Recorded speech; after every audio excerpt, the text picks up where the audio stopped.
အားလုံးမင်္ဂလာပါကျွန်တော်ဒီတစ်ခေါက်မှာတော့ဝက်ပေါင်သားကိုမှလောလောကူလေးချက်စားလို့ရမယ်တော့ style လေးချက်စားမှာဖြစ်ပါတယ်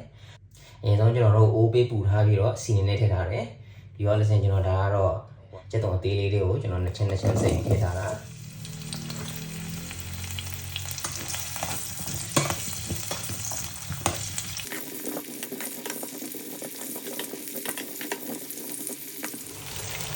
တော့ချက်တုံကိုစီတက်ထားတဲ့အချိန်မှာပဲဒါတော့မျိုးဒီစိမ့်မဟုတ်ဘူးเนาะထောင်းထားတာပါ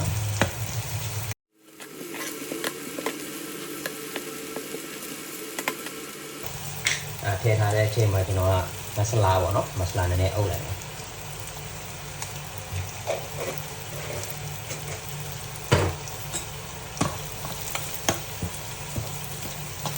ကဲဒါကတော့ဝက်ပေါင်သားပေါ့เนาะဝက်ပေါင်သားကိုမှကျွန်တော်ကတုံးထားတာသေးမကြီးလေးပေါ့နော်အဲ့ဒါကိုတစ်ခါထည့်လိုက်မယ်ဒီ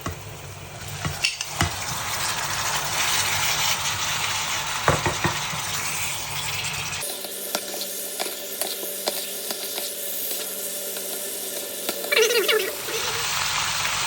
တော်ကအရသာမှုလေးထည့်မယ်ဒီကနေ့ထားတော့ပေါ့နော်ဒီကနေ့ထားတော့ပုံနော်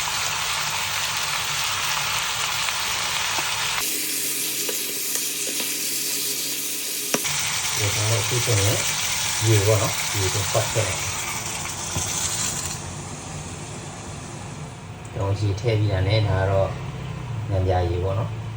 ရေထည့်ပြီးတာနဲ့ငံပြာရေလေးနည်းနည်းထည့်လိုက်မယ်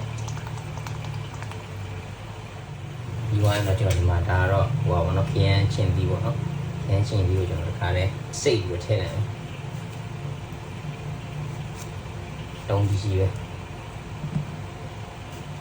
ခင်းချင်းနှလုံးပေါ့နော်ဒီဝိုင်းကျွန်တော်ဒီမှာငရုတ်ပွားပေါ့နော်ငရုတ်ပွားကျွန်တော်ညှက်ထည့်လိုက်မယ်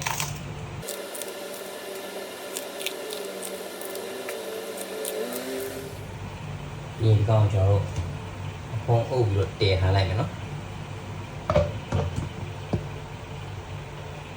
ဟိုလောက်တည်ထားမှာ15မိနစ်နဲ့20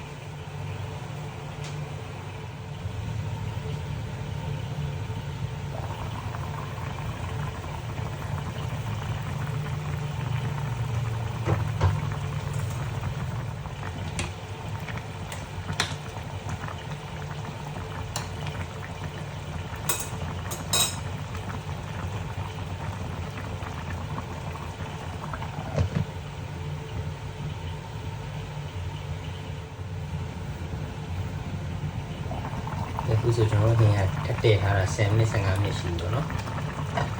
အိုးဒီမိုးရေ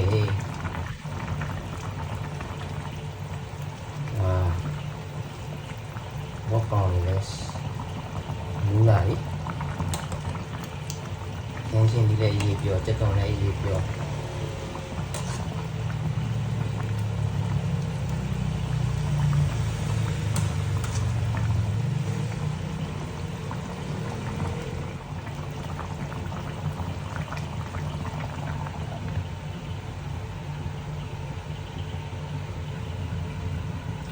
ကျွန်တော်ဟင်းကသူကတည်ထားတာပေါ့နော်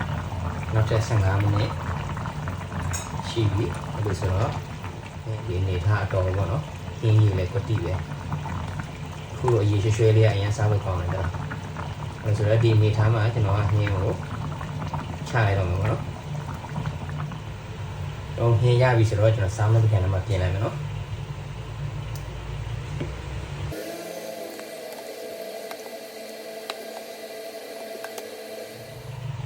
ကျွန်တော်ဒါကတော့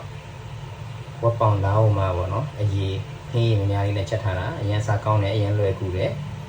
ကျွန်တော်အိမ်မှာတန့်ရှင်းလေးချက်စားလို့ရတယ်နော်